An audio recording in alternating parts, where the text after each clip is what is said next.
Okay, welcome back to another episode of Browns Bites. We finally made it in more ways than one this week. The NFL has kicked off. We're recording this on Friday. The Lions beat the Chiefs, which is good for the Browns in a convoluted way. And the Browns are getting ready to take on the Bengals, which finally, but there are some things that we have to catch up on from, news-wise, from roster stuff and all that. The most interesting thing from when we did the roster breakdown that we didn't really see coming was the Browns claiming Khalif Halasi, and I'm sure I butchered that. I know his first name is right, which is interesting. They released AJ Green III, which played into a theory that I had that they were going to do with the defensive line and kind of did with Tristan Hill, where they basically said, AJ Green, here's $900,000, please don't leave. And he didn't. He signed back to the practice squad. So Khalif makes the 10th rookie on this roster, which is very interesting given, everybody talks about how much talent's on this roster and 18% of it is rookies. And he is a player I watched in the draft process and all that. Long, lean corner, has been all over the place, started at Oregon, played a full season as a freshman. Then they moved him to safety. He transfers to, I think, Weber State, doesn't play it down because it's during COVID, ends up going to JUCO for a couple of years, ends up at Western Kentucky. So he's been all over the place. Had a couple good years before Western Kentucky, made a lot of plays on the ball, was willing to get down and dirty as a tackler. Just, the thing that stands out, he's just very lean. But another guy that plays on the outside. So that's the biggest swap. And the thing that sort of stands out to me about this is one, we always make way too big of a deal about worrying about roster cuts. And I think the NFL average is 2% that get picked up by other teams. But we're all freaking out about the Austin Watkins Jr. We're worried about Tristan Hill. We're worried about all these different players. And I think in the end of the day, the Browns have probably basically a 56-man roster between their regular roster and then the practice squad in terms of guys you feel good about being able to play on Sunday, which is good. So that catches us up into this week. As we're on Friday, well, here's what we know. Denzel Ward cleared from concussion protocol. He's going to start. Juan Thornhill, unclear, but given the fact he didn't practice today, I doubt he's going to play, which kind of stinks. Good thing they have Rodney McLeod. And that's sort of where we're at. Everybody else seems to be a go. Jerome Ford seems to be a go. So here we are. And Joe Burrow is fully extended with his $275 million contract and $19 million guaranteed. Even for a team like the Bengals, somehow they managed to pull $219 million out to put into escrow. So, that whole conversation can sort of go away in terms of how meaningful it is. They have the money, they can pay for it. And the Browns have to assume he's 100% healthy. It's just the way it is. So there we are. Bree, how are we feeling? Well, Pete, I know no one can see me right now, but I'm wearing a collared shirt. So I just need everyone to know that's how serious I am taking this episode's podcast leading into Sunday's game. Very professional. Mm-hmm. Once again, we started recording this episode and you list off things that I thought happened literally weeks ago. Yes. So it's always fun for me to go relive things that feel like they happened forever ago that we've already talked about. We had, in fact, not talked about. So completely forgot. We're recording late this week. So hopefully I think we're just building anticipation and trying to really get a nice preview for this week one start. I think that's exactly how we planned this one. This is exactly how things were planned all along. I'm feeling great, Pete. I am very excited to have NFL football back officially. Yes. I know that I have been very even-keeled this entire offseason leading up to this Browns game coming on Sunday. Give or take 4 weeks, now, what'd you say? I said give or take 4 weeks. I think we lost contain somewhere along the lane on the You think I lost contain? Yeah, I was getting there. Well, I'd like to think that I am fully back to, no, I don't know. I'm really excited. I am at the point now where the excitement is turning into a little bit of being anxious and nerves just because, and this is so silly to even say out loud. I tweeted about it last week. This is really our last peaceful week of just having level-headed conversations. Not you and I specifically. I feel always have level-headed conversations, but I feel just overall, this Sunday is where things just start to become like the overreaction for the next 17, 18 weeks. And I have to mentally prepare myself for this. And I don't know that I'm fully there yet in being able to prepare myself for like the outcome of this game and then the reactions to whatever the outcome may be. Yes. I mean, the next time we will record, we'll either be headed to the Super Bowl or firing everybody. I mean, that's sort of how that goes. But that's the thing you do have to remember, like, and I get it, like they play their division 3 the first 4 weeks. I'm super anxious about that. Like really anxious. But you just have to remember that like the Bengals started, and this is, plays into this. The Bengals started 0-2 the last 2 years. You can't. I know, but that doesn't make me feel good. I know it doesn't. Pete. It doesn't make me feel good. Well, some listener out there is going, thank you for pointing out that the Bengals started 0-2 and then went to the AFC. But who did they start 0-2 against? Who did they play? I don't even remember. Were they division games? I don't remember off the top of my head, but they didn't look good, and that was the thing. Like it took them a little bit. Joe Burrow has a history of being a second half quarterback. The Bengals have a history of figuring things out in the second half of the season. In fact, last year, the Bengals lost to the Browns on Halloween and then didn't lose for a whole a long time. But totally understand. For me, I think what's adding to the layers is the fact that you're kicking off in your own division. And that's like, I think what adds like the extra level of, oh shit moment, because it's not like you just, if you lose, it's not like you just lose, you lose in your division. And for me, I know we've talked about this team and how many wins we think they can have. And I know you were feeling very bullish that they can just rip off like a lot of wins in a row.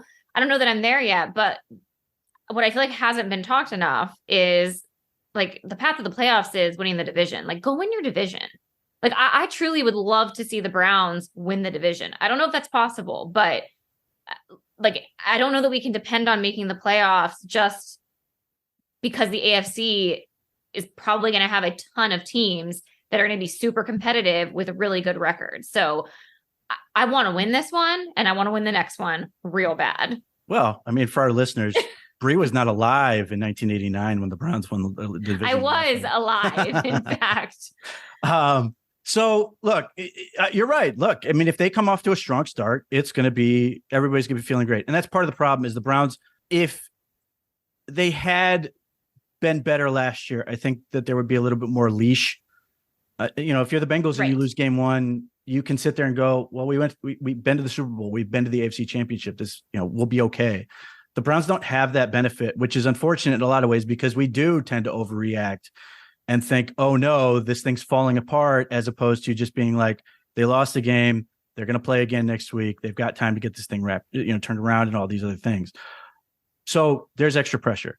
But speaking of which, what is your where are you at? What is your prediction for the year for the overall record? So I keep waffling back and forth. I think we talked about it before. I think I've said like in that 10-7 realm, 11-6, I think is a possibility.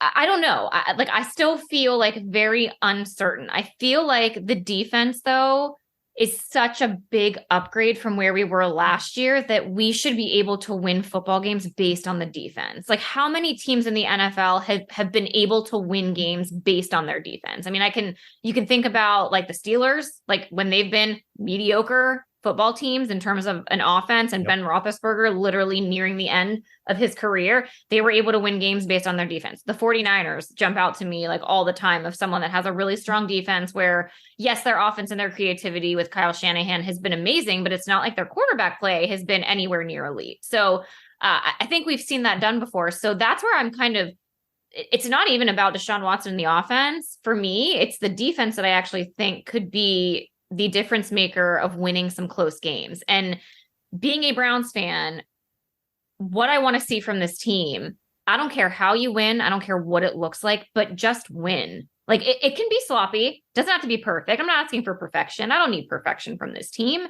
but let's win games, even if it looks sloppy. Like they have not been able to do that. Let's win games because your defense dominates. We haven't really been able to do that. So that's where I'm at. I think they have really high potential.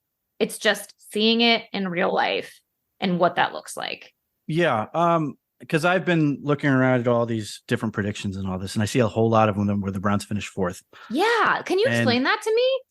And I've thought about this, and some of the rationalization basically to me boils down to the name, like Yeah. the reputation. Is that what it is? I think that's part of it. I think part of it is the Deshaun Watson factor, and some people don't believe in it.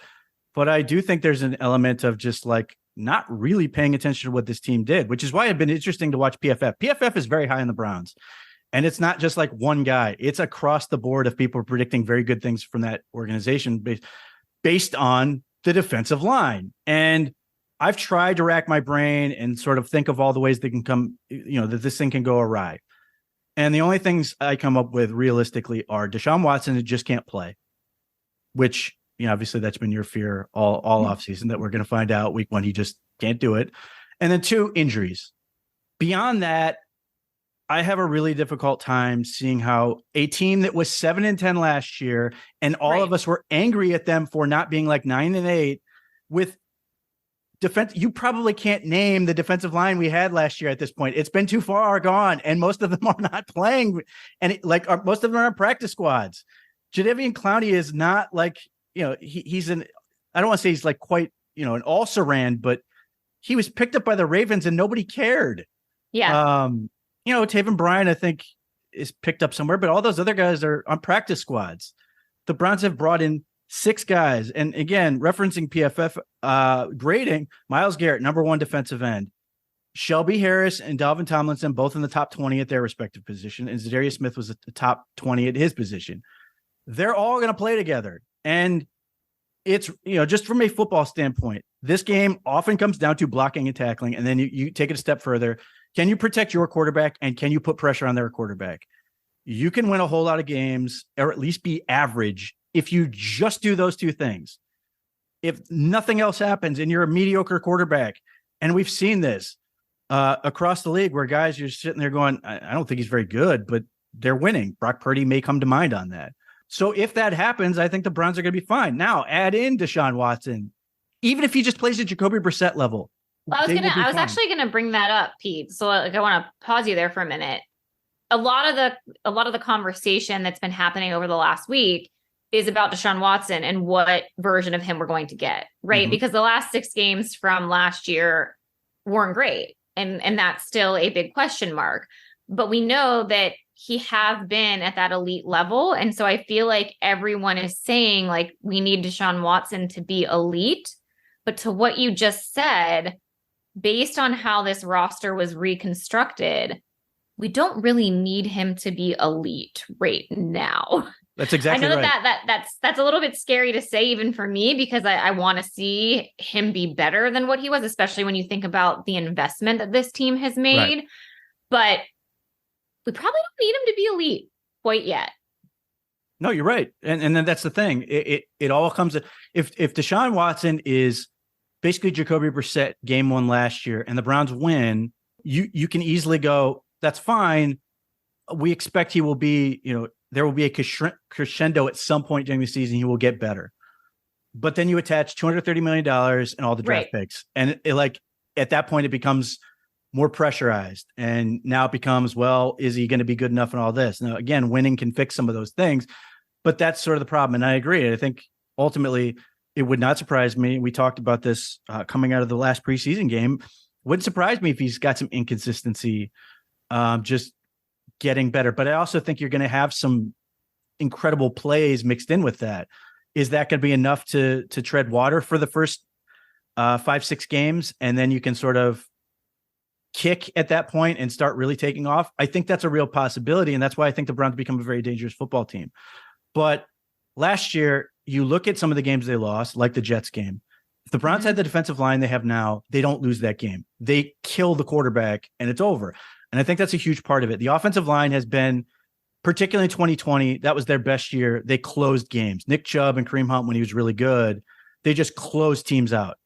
I think this defensive line can close games like that. Myles Garrett played at a defensive player of the year level last year. He was the best defensive end in football and played with 3 guys named Fred. So nobody cared. And the Browns were 7-10. So they don't give credit for it. They give it to Joey Bosa, who was fine. Great player. I'm not going to criticize him. He was great, but Myles Garrett's better. now you have all of these guys that are legitimate players. Again, PFF put out the grade for defensive linemen, the best grade taking on double teams over the last 3 years. Shelby Harris is third. He's good at what they need him to do. Stop the run. Dalvin Tomlinson, stop the run and hopefully push the pocket. Zadarius Smith is a very good player. Obo Okoronkwo has a ton of talent. Those are all better players than what you had next to Myles Garrett last year, by not even close. They had amateur hour out there next to Myles Garrett with Jordan Elliott, who's now arguably third string, even though he's nominally a starter on the depth chart. That means nothing to me. And Alex Wright, who was having to play a ton of reps because Clowney was hurt and they just needed a body, is probably going to be a fourth or fifth end. That's how much better they are than what they were last year. That's huge. I think in connection with that, I think you're going to see a couple guys break out this year by virtue of the defensive line. Obo Okoronkwo is a guy who has a potential to be a breakout player based on, how he finished up with Houston and coming Cleveland, and he may break out. But when I look at this, and I know the easy answer is for Elijah Moore, and I'm 100% with you. I think Elijah Moore is going to be a breakout player based on everything they're doing. He is the guy that Kevin Stefanski has been dreaming about since he took this job. He had Percy Harvin when he started with Minnesota, a guy you could put all over the place and give him the ball in different ways. They had Cordero Patterson, put him all over the formation and do different things with him. The Browns have tried to find guys that could do this at different points, and Jakeem Grant was signed in part to be somebody that could do some of those things. And then Elijah Moore comes available and he does all of them and then some. He's going to be a breakout player, but I think JOK is going to have a sensational season. You've seen it in practice. If you've been there, you've seen it in preseason. They've got guys in front of him that are going to allow him to perform at the peak of his powers, where he's just all over the field. He looks like the guy who was at Notre Dame, who's everywhere, in the backfield, making plays on the ball, all those things. And then the other guy that I think is going to break out this year is Greg Newsome. I've got a soft spot for Joe Woods in general. I know the players liked him more than fans did, but he was willing to put Greg Newsome in the slot last year, even though Greg Newsome was uncomfortable. And I always thought that his mindset was he was going to try to recreate what Denver had when they went to the Super Bowl, where Chris Harris Jr. was the best corner on the team. And he played in the slot, went all pro that year. And they had Aqib Talib, and I think Gary and Conley was the Ohio State corner they had. I'm wrong. No, Roby. And they went to the Super Bowl. Those corners were great. I think the goal there was to allow, he's more comfortable now. I think Newsome's going to be super confident at that position this year. He can play inside, he can play outside. And I think he's going to make more plays on the ball. I think the fact that Jim Schwartz wants to play more man coverage is very good for him. He's more comfortable. And I think the defensive line is going to allow him to be more aggressive, all those corners to be more aggressive. They're not sitting there thinking, how long do I have to cover? They're thinking, the ball's going to come out quick. I can get my hands on it and potentially make plays. And I think he's going to break out in a big way. I think he's perfectly suited for this defense. So that's where I'm at with those. I don't know if you have anybody else you look at, or if you disagree with any of those. No disagreements there. I do feel like this defense, even when you look back the past couple of years, we've had some really good players on the team, but it felt like they were overshadowed just based on either not having the right combination of players and positions. But no, I want to see Myles Garrett have just a monster season. I really want to see him just completely wreck games. I know Myles Garrett, he's an amazing player, and we've seen the impact that he has had on this team already.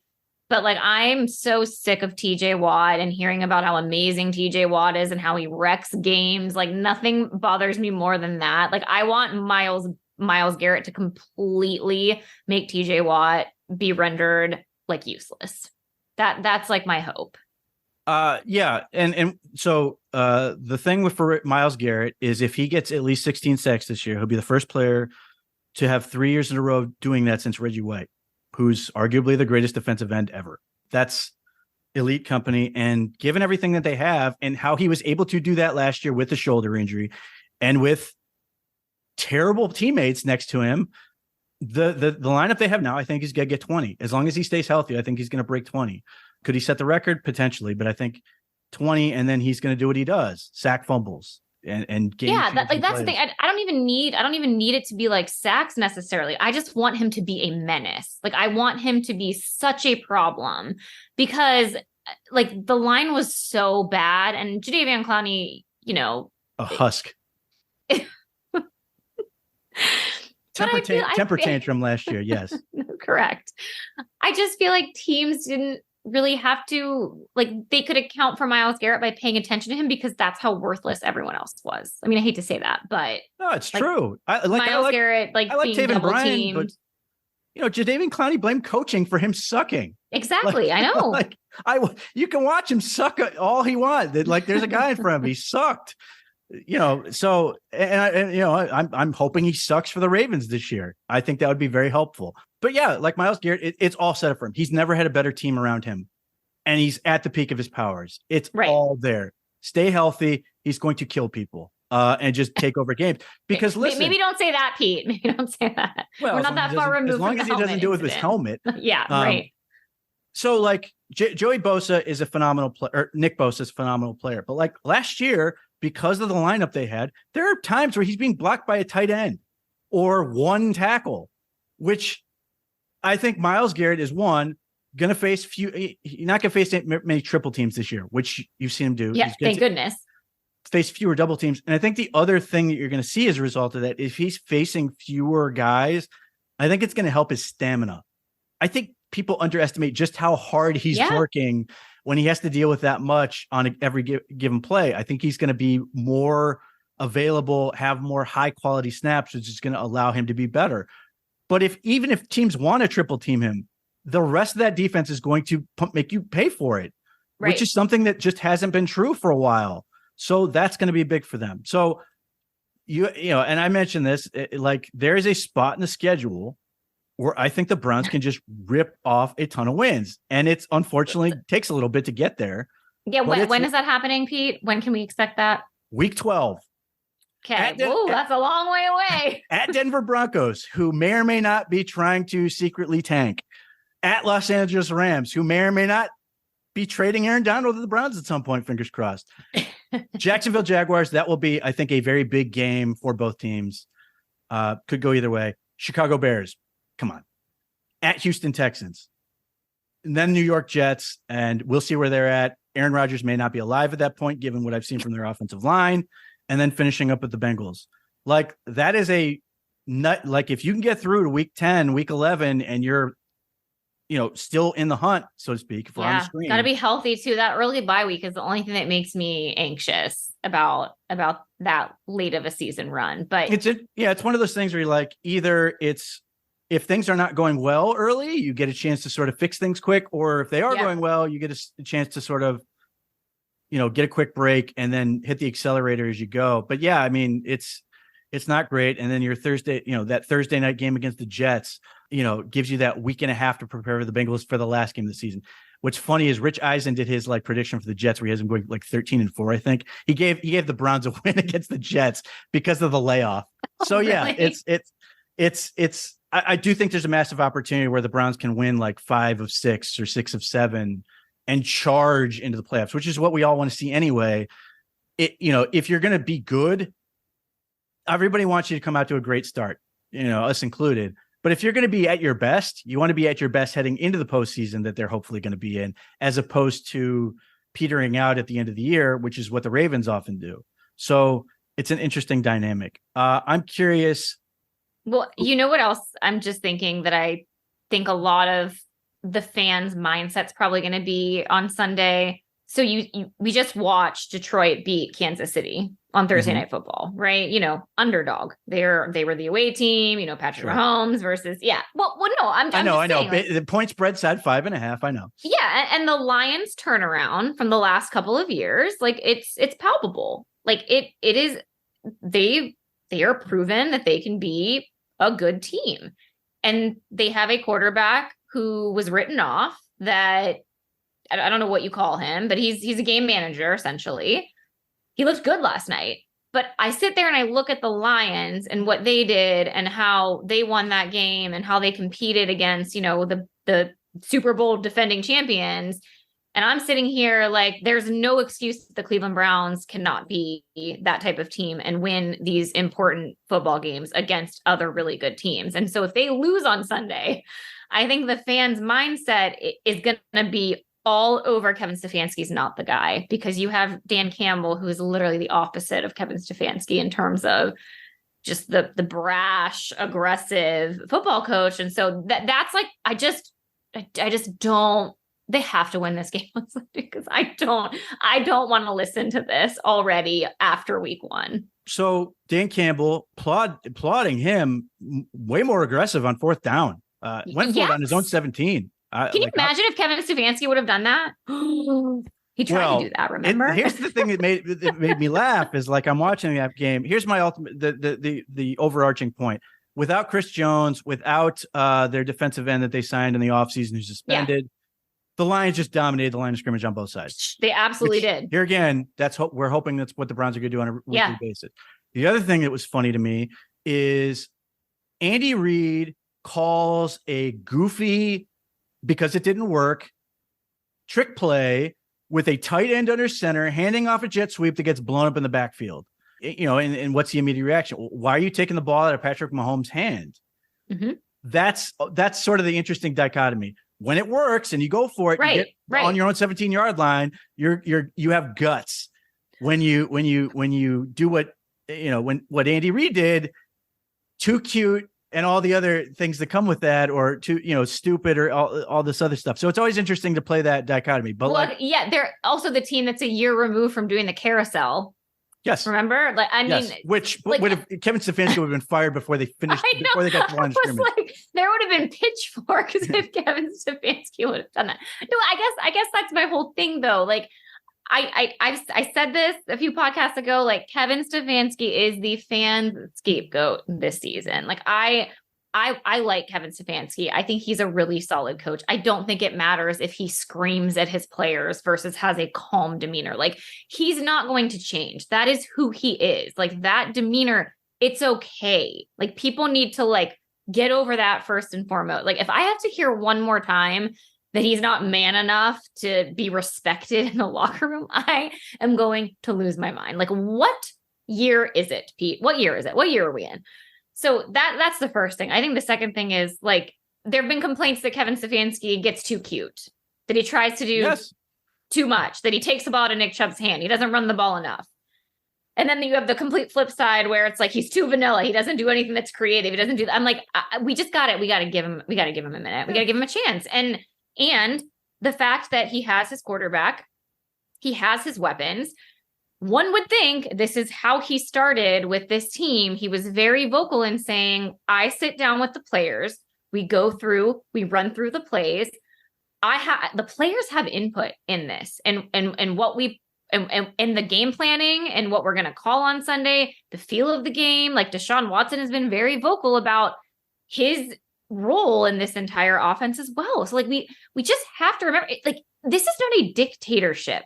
Kevin Stefanski is not the type of leader where it's everything that he says goes and he doesn't listen to anyone else. Like people just I think they lose sight of all of that.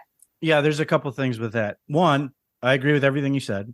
And two, Kevin Stefanski, people simplify the game too much. They don't realize how much the Browns have done to sort of make different quarterbacks work under his stewardship. Baker Mayfield, very good. 2020, his best year by far, was a top 10 quarterback that year. They go to the playoffs, they win a game. Then they get the best out of Jacoby Brissett. We all went into that season going, the defense got to carry this team. The offense was way better. We all did it. We all, they're all, I had questions about the defensive line, but we all thought, oh, the defense could be ahead of the offense. Of course. How stupid can we be? And then like, he's adapting the offense around Deshaun Watson. So we've all talked about like, this team goes as Deshaun Watson goes. Well, based on Kevin Stefanski's history, like if he's going to sink or swim, this is exactly the best scenario for him to do it with him in the quarterback. If you go back to him in Minnesota, Kirk Cousins had the most efficient year of his career with Kevin Stefanski as his offensive play caller. And they won, and Kirk Cousins won his only playoff game, which was a huge upset win over the New Orleans Saints. Obviously won the playoff game with Baker Mayfield, got Jacoby Brissett to play very, very well relative to what Jacoby Brissett's capable of. You got him to the peak of his powers. So if our whole thing is going into the season, this goes as far as Deshaun goes. Like, this is Kevin Stefanski's wheelhouse, because one of the things you have to be able to do as a head coach is maximize that position, because it's, we all talk about it. It's most important in sports. And somebody will immediately go, well, that means defensive coaches can't do that. Bullshit. Bill Belichick has been able to maximize quarterbacks in his career. Marty Schottenheimer, legendary in terms of maximizing his quarterbacks. And you can listen to Drew Brees talk about how much of an impact Marty Schottenheimer had on his career, and he's going to end up in the Hall of Fame. That is the position. So as long as Kevin Stefanski is able to maximize Deshaun Watson, the Browns are going to be in good shape. The other part that's interesting to me is in what you said, which you're right, is that, like, we always have these people who are casting coaches as opposed to hiring them. People watch too many movies. But Jim Schwartz is that guy. They hired that guy. He's coaching your defense. And I like that hire for the defense because, and I like Joe Woods. I wish him all the best. But the thing that hurt him, one, I don't think he coaches very well. But the other part is, he's a man in his 50s, but he's relatively young in the position of defensive coordinator. Jim Schwartz knows exactly who he is. He knows what he wants from players, what he demands from players, and what he demands from assistant coaches. The Browns brought in 13 new defensive players this year on the active roster, which is at least half. They need that consistent voice. They kind of need him to be that brash, dick that just gets in them every practice and just demands that they do this thing over and over again. And that consistent message up and down his assistant coaching staff. I think that side of the ball, that timeline, all of those things are perfect for what they hired with Jim Schwartz. I think that's a great, great fit. But in terms of what you talked about, Kevin Stefanski is very good about putting his players in position and getting them to buy into game plans. And we've seen them do that. We've seen him get the best out of that position. So if he's going to fail, this is how he's going to do it. And if he can't get Deshaun Watson, to perform, then ultimately, I think he's going to have, he'll go down sort of the way he would have wanted. Ultimately, I think he's going to succeed because that's his track record. And Deshaun Watson is really, really talented. Whatever you think of him, and we've talked about that, he's really good at this game. He knows how to play the position. And I get the layoff and I get all these things. And it may not be super pretty week one, but I think he's going to be really, really good. It's just a matter of how long it is. And the other part of that is, again, I go back to 2020. Jarvis Landry, Rashard Higgins, Kadero Hodge were your receivers that year. You didn't even remember Kadero Hodge when I mentioned his name, did you? I forgot about him. Yes. They were bad. They were bad, and they went to the playoffs. I also loved him. I completely forgot about him. But he's is he still with the Lions? He might still be with the Lions. I wonder if he is. But he was on their practice squad. This is a guy who started games. He was the field stretcher for the Browns that year. And Rashard Higgins, I don't even know where he is. Rashard Higgins. Well, yeah, he was in Carolina with Baker last year. He was for a minute. For a hot minute. I'm not sure if he is anymore. And I don't listen, but those were players that fans were harping over. Yes. And why weren't they featured more in the offense? Right. David Njoku was here, but he was not as good as he is now. I think he's poised for talk about breakout. I think he's poised for a superstar season. I think he's just going to be a monster this year. And I think people forget or discount how big of an impact he has on the running game and how his injury also coincided with some of the issues the offensive line had towards the end of the year. But he's a much better version of himself. Nick Chubb is still here. So Deshaun Watson, I certainly hope we're not going to have a conversation about, was Baker Mayfield better than Deshaun Watson by the end of the year? But the other part is, I think it's safe to say that Amari Cooper, Elijah Moore, David Njoku, and Donovan Peoples-Jones, who is really interesting to me because he's sort of this forgotten man who's a good football player. Those are your weapons. Yeah. And you have all these guys that are going after passes, and Nick Chubb's still there, and they have to account for Deshaun Watson's legs and all these things. So it's going to be really difficult.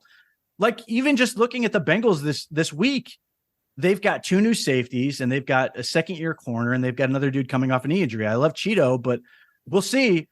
That's a difficult matchup. I think the Bengals are going to have to make choices in terms of how they prioritize. I think the Browns are going to consistently force teams to be in that decision-making mode. What can we take away at any given time? Because we can't do everything. I don't think that's going to be realistic for teams to take away everything. So that's a real challenged for that. And that's the other thing with we everybody's really excited about Elijah Moore. I am too. I love Amari Cooper, and I'm very excited about David Njoku. I think there is a weird amount of, I don't know, I'm not going to guess percentage, but there's this weird group of fans who have like discounted Donovan Peoples-Jones, who had, between he and Amari Cooper, they had 1,999 receiving yards last year and like 36 explosive plays combined for 12 touchdowns. Like DPJ was a good receiver last year. Whether you want to give him a lucrative contract extension is a different conversation. But if he's your fourth guy, especially after what I watched last night from the Kansas City Chiefs, you're doing pretty good. So yeah, I agree. And the other part of that is Donovan Peoples-Jones has historically been his best against the Bengals. He averages 75 yards per game against the Bengals. His first ever touchdown catch was the game winner against the Bengals as a rookie. He had 100 and something yards combined last year. He had a big touchdown catch when the Browns beat the brakes out of the Bengals in Cincinnati in 2020. Like, he's just been a guy who's been consistently good against this team. It's one more element that's going to put pressure on that defense and going to force them to make choices. So like, as I can talk myself into quite a bit based on all these players they have. Like, that's the thing, is like, people are picking them to finish in dead last. That's where it's very difficult for me to understand where it's coming from, because when people really break it down, and I mean like Mina Kimes and all these people who really get into it, they're like, wow, the Browns have a really good roster.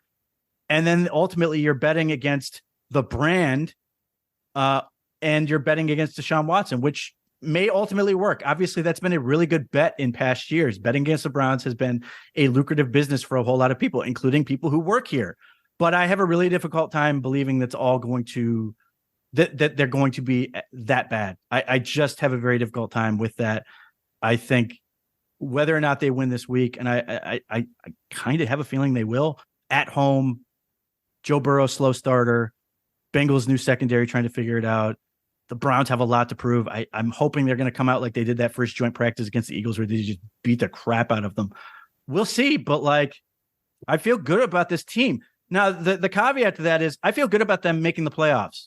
Deshaun Watson has to be a star again to make them a contender. They can make the playoffs and he can be average to above average. They can't contend unless he's a superstar, and that's a different conversation. But for right now, playoffs is all that's it. Just get in. Whatever you got to do, back in, crawl in. I don't care. Just get in the playoffs. Yes, I agree. You brought up something earlier that didn't even cross my mind when you said, I hope we're not having arguments or conversations. Is Deshaun Watson better than Baker Mayfield? Because like, if that's what happens, we're in for it. Yeah, I mean, realistically, if Deshaun Watson just has the same sort of efficiency Mayfield did that 2020 year, the Browns are in really good shape, because people can try to tear that season all they want. He was throwing to average Joes, and like, God bless Rashard Higgins that year, but he's still not a very good talent, not a hugely talented player. So if he's able to play that level, and it's very difficult for me to believe that Kevin Stefanski can't get that out of him. It's just the track record. Hell, I'll even look at DTR's early preseason. I think DTR is a really talented player. That's why I suggested he should go day 2 of the draft. But I have to give, just even if it's only like 1% credit, I do feel like the Browns are putting DTR in position, even if just the play calling, putting him in position to succeed. Like, he just has a knack for doing that. That's a really valuable thing. So that's, just get in the playoffs, so I don't have to hear about his acting or his whatever nonsense we come up that has nothing to do with what's going on in the field. Kevin Stefanski's job is to make the quarterback better, win football games. It's not to make you feel better. And I wish we could get to that point where people could just get over it. Get a therapist, make yourself feel better. Don't make Kevin Stefanski be that guy. Amazing. So who do you expect? I know you're hoping the Browns win division. Who do you think will win the division? Why can't it be the Browns? I'm not saying it can't. If you want to make that case, by all means. I feel like no one's talking about that. I think the Browns have a shot. I mean, as you mentioned, and I'm trying not to be a homer here, but when you look at the rosters, there's absolutely no reason at this point in time that the Browns shouldn't be AFC North champions. Now, I understand like the Bengals, until they aren't, they are the favorite to win the division. Mm-hmm. But the Browns have historically matched up well against the Bengals. And with worse teams and a worse roster. So for me, if the Bengals are the favorites, but the Browns have kind of always had the Bengals bag, then I actually think we have a pretty good shot. I don't understand why everyone is so high on the I don't know what they're doing. It feels like they're trying to throw anything, like throw spaghetti on the wall and see what sticks. Like that's like what I feel like the Ravens are doing with this season. The Steelers, I work in Pittsburgh. Everyone is so high on Kenny Pickett. Pete, let me just tell you, I cannot bear to listen to another minute of how good the Steelers are going to be. I can't do it. Can't do it. I can't see that happening. You teed me up on the Ravens. I'm 100% with you. I look at this team and I have all kinds of questions. Are corner and edge rusher important positions to you? Of course. The Ravens have the worst edge group in the AFC North. Not even close. And Marlon Humphrey is already questionable coming off like a foot procedure. And he's an awesome corner. But after that, it's like Rock Ya-Sin and a bunch of young guys that they've been developing that have not panned out to this point. Those are really important positions. And everybody's like, oh, the Ravens defense is solid. They're going to be solid. What are we basing that on? I get it. Their defensive tackles are good, even though they lost a couple guys in the offseason. Their linebackers better be good considering the freaking amount they've spent on them and invested that position. And their safeties are very good. I'm not going to argue with any of those things. But edge rusher and corner are kind of a big deal. And the Ravens sucked last year at edge rusher.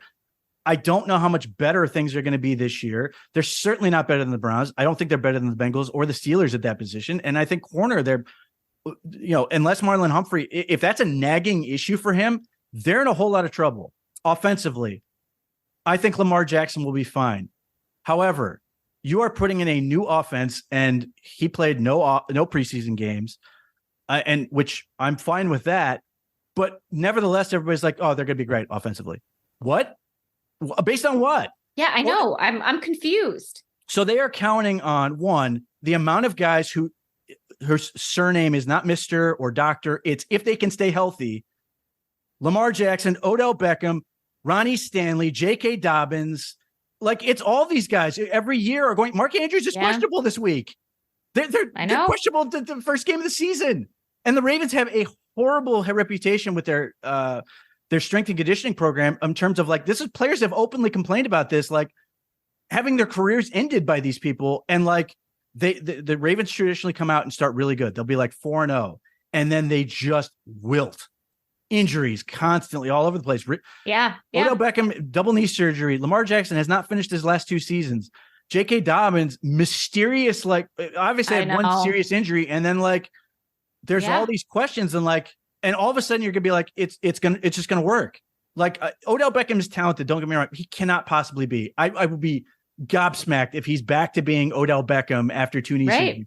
Zay Flowers is maybe a very talented player, but he's a rookie. I really like Rashad Bateman. I keep waiting for it to happen. Mark Andrews is obviously the best tight end in the division. He has a chance to become the best tight end in the league. Their tight ends are phenomenal. And I think with the way they're going to spread teams out, Lamar Jackson's going to get a lot of free yardage, just running and hopefully not taking hits for his sake. But here's the thing. I think everybody in the division has gotten better at defending him. I think the Browns are really well equipped to defend him. I agree. And if he doesn't stay healthy, it doesn't matter. That's the thing. So I'm inclined to believe that Lamar Jackson will be good. I don't have any reason to doubt that. But I have questions about everything else with that offense and that team. And if they aren't good and they aren't clicking right away, it could be a very long season for them. And they may be a team that's counting on early bumps and bruises. I think they will go 1-0. They're playing the Texans. But I would not surprise me if they deal with some early struggles and then they're counting on the fact that they're going to do something like kick at some point in the season. And if they suffer a bunch of injuries, it's not going to matter. They're going to be in a whole lot of trouble. So I have the Ravens finishing last, and that could be 9-8, 8-9. I think the division's that good. I have the Steelers in third. I think Omar Khan is a problem. Omar Khan is a phenomenal GM, and he's barely been there. I already look at him and Andrew Berry and be like, this is going to be 30 years of this. He crushed it this offseason. Draft was great. Makes a bunch of good signings that didn't cost a lot of money. Signing Isaac Seumalo to shore up the offensive line. Got a couple veterans to just shore things up. Coming into the offseason, it looked like the Steelers had more holes than a couple of the other teams. Now I think they are more solid than the Ravens are from top to bottom. Obviously, Kenny Pickett has to be very good this year to make them a contender. I'm very look. I know everybody's going, well, he was really good in preseason. How are teams going to game plan against him? How is, after a year of tape and now this preseason of tape, how are they going to deal with him differently? Are those offensive tackles actually going to block this year? Because they didn't last year. I think George Pickens is a phenomenal talent. I'm curious to see what happens in year 2. Year 1 as a rookie, and I want to emphasize, as a rookie, everything was a contested catch. He's got a tremendous skill set, but that you don't want to have to live like that. So he needs to take another step forward in that regard. Deontay Johnson, very talented receiver. So they've got, and Pat Freiermuth is phenomenal. I think he's super underrated as a tight end. So they got weapons. But if you're asking me, am I betting on Joe Burrow, Lamar Jackson, Deshaun Watson over Kenny Pickett in year 2? Yes, I'm going to bet on those. And I think you have to take Kenny Pickett seriously. I just think he's the bottom rung for the moment. That may not be that much distance from those other guys, but it's enough where I'm looking at this and going, who's going to win the division? Is it going to be Kenny Pickett or is it going to be one of these other guys? So I don't really have a pick for the division. I think the Browns and Bengals are going to make the playoffs. I think the Steelers might if they get a third team in, but I have the Browns and Bengals making it. And I think it's going to come down potentially to that final game of the year. Yeah. For the division. I just think a lot of teams are predicting that, like, well, 10-7 may not be enough. I think that's reading the wrong on this. The AFC is so good. Yeah. Yes, teams are going to beat on the NFC, but as we saw last night, maybe not.